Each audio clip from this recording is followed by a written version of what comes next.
नाही फिरी यार।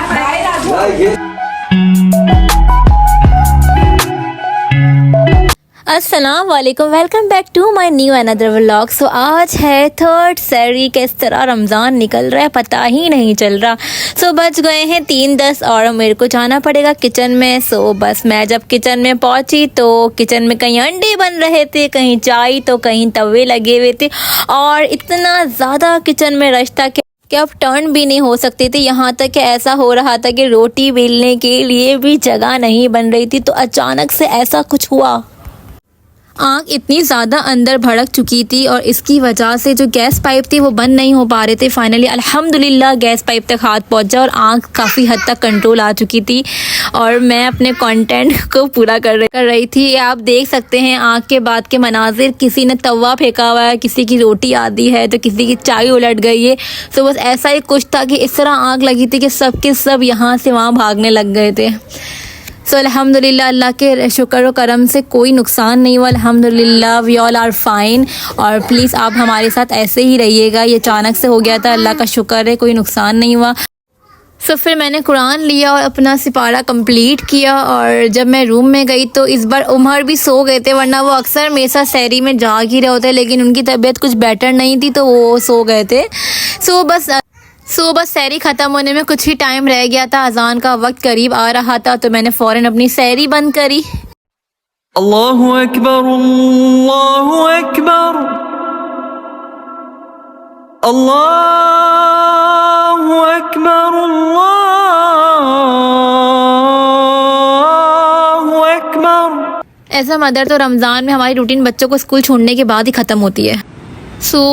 बज रहे थे 5, असर का वक्त हो रहा था। फिर मैंने असर की नमाज़ अदा करी। असर की नमाज़ के बाद वही जो सारे आइटम्स निकालने होते हैं, जिनकी भी टर्न होती है वो आइटम निकाल के रखते हैं स्लेब पे ताकि वो थोड़े से सॉफ्ट हो जाएं।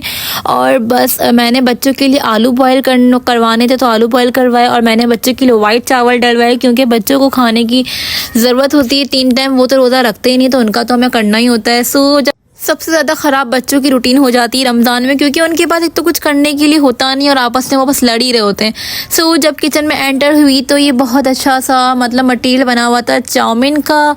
और इसके बाद मैं आपको आगे दिखाती चलूँ कि फ्रूट चाट आ गई थी और मेरी टर्न थी फ्रूट चाट बनाने की। So here's my all food and tasla on my hand, knife, all these things and I put it on that. So बस मैंने जल्दी से इनको कट किया और इसके साथ मैं आपको बताती चलूँ ये सारा जो सामान मैं आपको दिखा रही हूँ चाउमीन का था। चाउमीन की तैयारी भी जिनकी टर्न थी उन्होंने कंप्लीट कर ली थी। फिर मैंने सारे फ्रूट्स को जल्दी से इनके छिलकों से अलग कर लिया और जल्दी से मैंने इनकी बारीक बारीक कटिंग कर ली क्योंकि बारीक कटिंग करने से सॉफ्ट रहते हैं और इसको खाने में थोड़ा सा सॉफ्टली मज़ा आता है। बस जल्दी से मैंने सारे फ्रूट्स काट ली, इसमें एप्पल बनाना हर चीज़ इंक्लूड थी। बस ये है मैंने 3 ingredients, Tang, sugar and black pepper. तो मैंने इनको सबको इसके अंदर इंक्लूड किया।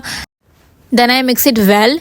इसके बाद मैंने इसको इतने अच्छे से मिक्स किया और इसके बाद ये बहुत मज़े की लगने लगी। देखते हैं हमारे चाउमीन बहुत ही मज़ेदार लग रहे थे, मुंह में पानी आ रहा था लेकिन कुछ ही देर रह गई थी। और यही तो सब्र होता है जो रोज़े में अल्लाह हमें अता करता है। बस इस सब्र शुक्र के साथ पूरी इफ्तारी हम बनाने लगे। अल्हम्दुलिल्लाह हमारी तकरीबन इफ्तारी कंप्लीट हो गई थी और बस कुछ ही वक्त रह गया था। बस हम रोज़ा इफ्तार करने के लिए सब बैठ गए। अल्हम्दुलिल्लाह अल्लाह की नेमतों से और बरकतों से भरा दस्तरखान आज हमने अपनी 3rd इफ्तार की। आप लोगों को कैसे लगी हमारी सैरी से इफ्तार तक की व्लॉग। और इंशाअल्लाह हम कल के रोज़े की 4th इफ्तारी और सैरी भी आपके साथ शेयर करेंगे। हमारे साथ बने रहिएगा और फिर मिलेंगे न्यू कंटेंट में। और अल्हम्दुलिल्लाह अल्लाह ने एक बड़े हादसे से हमको बचाया। अल्लाह हम सबको अपने ज़मान में रखें, दुआ में याद रखिएगा। अल्लाह हाफ़िज़ माय यूट्यूब फैमिली।